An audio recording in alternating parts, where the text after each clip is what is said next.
Welcome to Answers from Within. From the author of the All-Knowing Diary, Mind Lies into Truths that will set you free.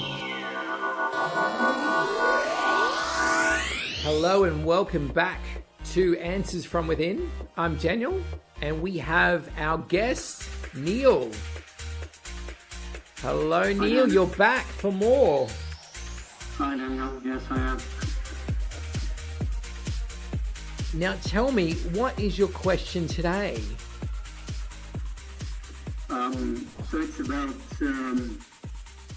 being unsure all the time, or being hesitating, or not knowing what to do, not knowing what to say, causing me to, I think, to be swayed, if you like, to be swayed, in whatever way the wind blows.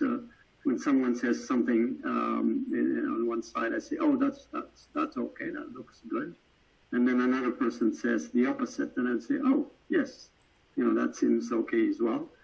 So it's like not having my own backbone, if you like, or conviction. Okay, so just to recap here, what we're focusing on is doubting yourself and being easily swayed, correct?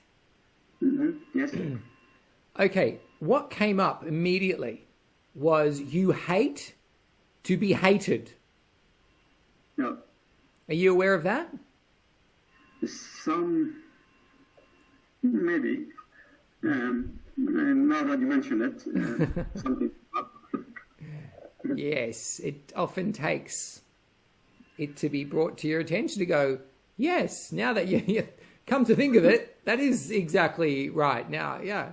And that's how this stuff works. So what I'm feeling, you hate to be hated. You don't like anyone. You don't like putting anyone offside.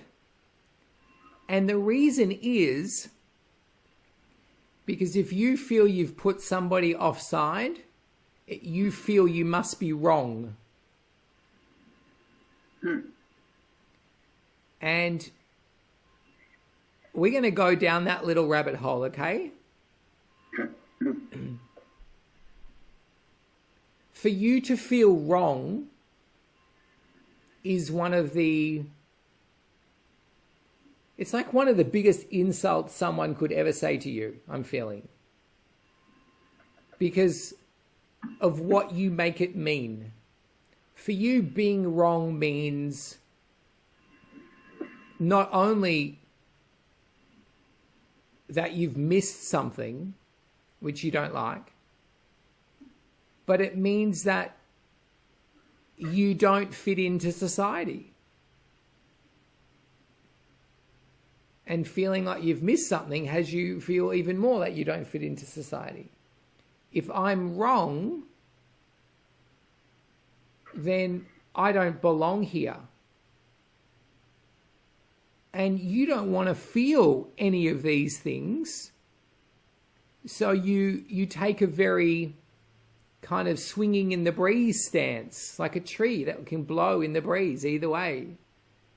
Well, if I swing easily, sway from one course of action to another, no one's going to ever accuse me of getting it wrong. I'm just easygoing. I'm not offending anyone. I'm not insulting anyone. And because I'm not taking a stance, then no one will be upset with me. Make sense? Yes. Now, there is somebody who does get upset. After all these wonderful attempts at preserving everyone's happiness and opinion of you, there's this guy. He is copying it. He is like standing there, like in how do you word it? It's like throwing a silent tantrum, squeezing his fists together. And he's so annoyed. He's like, oh my God, why can't you just have a backbone? Do you know who this guy is? That's me. Correct. So in your attempts not to offend, put off, or be disliked by others, guess what you're creating? To be offensive to yourself and to be disliked by yourself, which is ultimately why you're on this call. This is what you're experiencing. You are trying to protect yourself, and in the end you have created the very experience you were trying to avoid. So, should we try and heal that for you? Yes, please.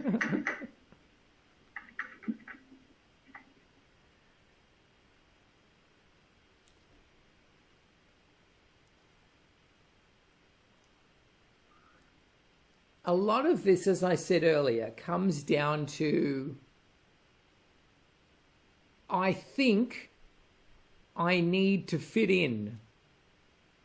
That's what I think, right? I'm seeing you as this child, and you're observing the world going, I don't know whether I want to fit in, but it seems like the done thing. If people like me, they play with me. I get attention. They laugh at my jokes. They smile at me. They call me up on the phone to play. That doesn't seem too bad. But the minute I upset them, no one wants to be my friend anymore. So the interesting thing out of all this is, we're not dealing with a belief system that says, I need to fit in. You didn't quite go that far. You stopped at, I think I need to fit in. I think I need to belong. You're not really sure. So let's bring some truth.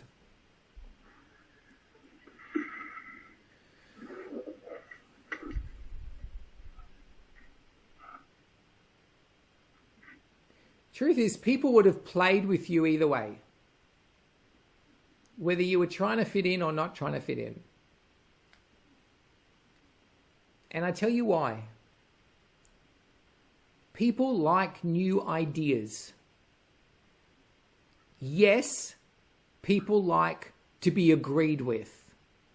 That's true. That's a fact. You tell someone their ideas are great, they're going to like you. Mm-hmm.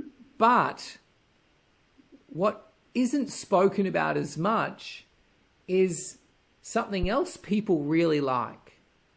And that's to learn something new, to be shown a new angle, to be taken further.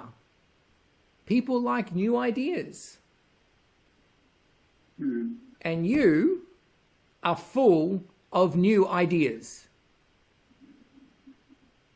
You've just shut them down because you stopped needing them. But imagine as a child how much kids love and appreciate learning a new game, hearing a new story, learning a different way to do something. Kids love that. They don't just like other kids who agree. They love kids who bring something, uniqueness, ideas. New words, new jokes, new poems, new swear words, kids love that. And so do adults. So you've been living as if, the best way to get along is to go along with everyone else's ideas. But you know what? That's actually the worst way to go along for you, because you end up disliking yourself. The best way to go along is you hearing yourself speak new ideas. And I don't know if you're conscious to this because it's probably been so long. Mm-hmm.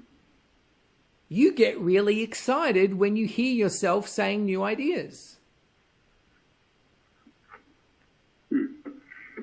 And if what I'm being shown is, I have this memory when we spoke a few sessions ago, I was seeing within you that you were really bored, right? Well, that's being shown to me again. One of the biggest reasons you're bored is because you don't get to hear your own ideas.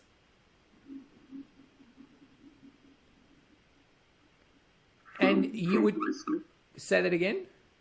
From myself? Yes. Like literally out loud. I'm not talking about hearing your own ideas in your own head. I'm talking about you get off from hearing your own ideas being spoken out loud. That gets you really excited. But you've just kind of dismissed that for so long, you've forgotten that is actually a great source of joy. Because you convinced yourself no one really is interested anyway. But you know who was not interested? It was you. You weren't interested in your ideas, at least in your mind, because you thought they weren't going to get you anywhere. But it's your ideas, it's hearing your ideas that is exactly what is going to get you places in this world.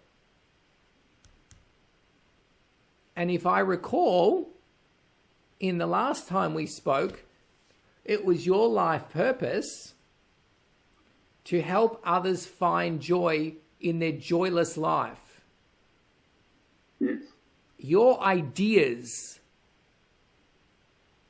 are the vessel from which their truth will flow through you. If you don't understand it, let me say that a different way. As you're learning to help people, as I'm helping you with the answers from within, universal intelligence, your ideas are a connection to that giant brain, which is full of ideas. And that will speak to you, through your ideas. And they will feel like your ideas. Your ideas, or your idea space, is your most connected space to the true you within. So to deny that is to deny your source of joy, your source of love, your source of fulfillment. This is why you're bored.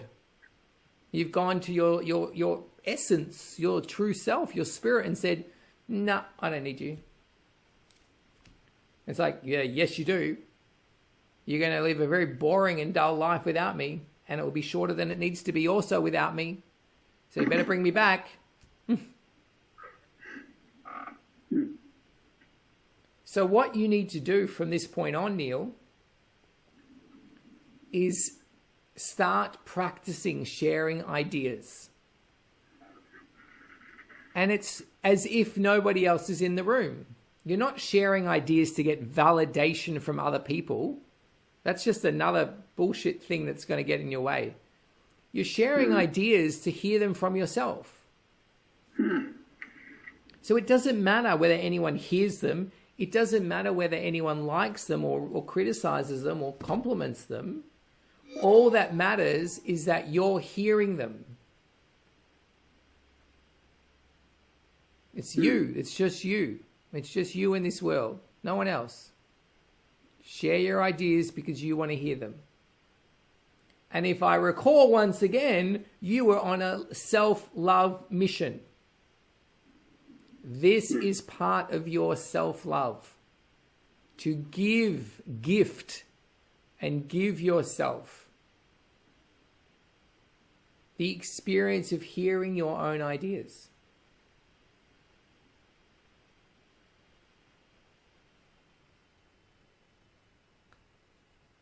If you never do that, then you don't actually know what your position on anything is. So you waver, you doubt and question.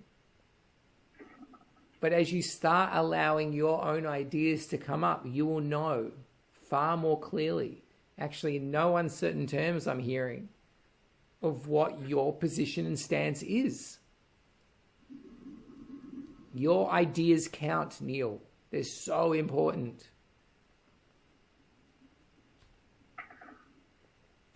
Time to let them flow.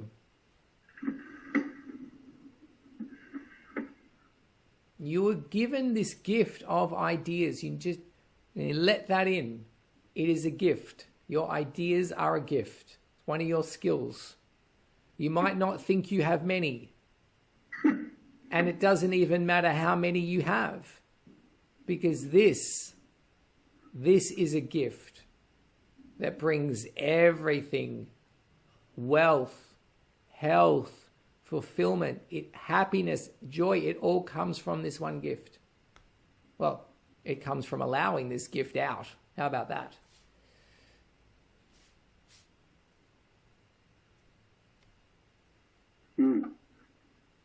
I have nothing more to add. So how do I allow it to, or how do I release it?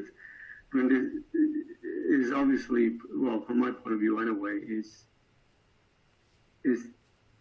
to me this is totally unexpected that I have that gift. I've got the opposite. I don't have any ideas. Yeah, because you shut them down. Yeah. You told them to go away, so they stopped coming. So how do I wake it up, or how do I? You're going to get yourself a beautiful notepad. Okay. And you're going to allow ideas to come and write them down, all of them, no matter how crazy or insane. Just support them, love them as if they're your children. Mm-hmm. You don't criticize them, you don't judge them, you just go, cool, crazy, wacky, amazing idea, let them all come. And then you're going to talk about your ideas at dinner table.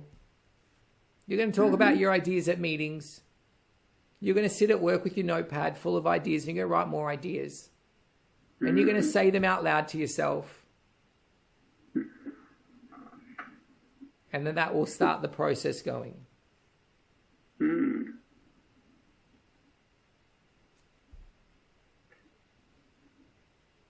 You are now open. The channel has been reopened, Neil. That'd be really interesting. Yes, exactly. And not in the way that you meant it. It'll be really interesting because your ideas are really interesting.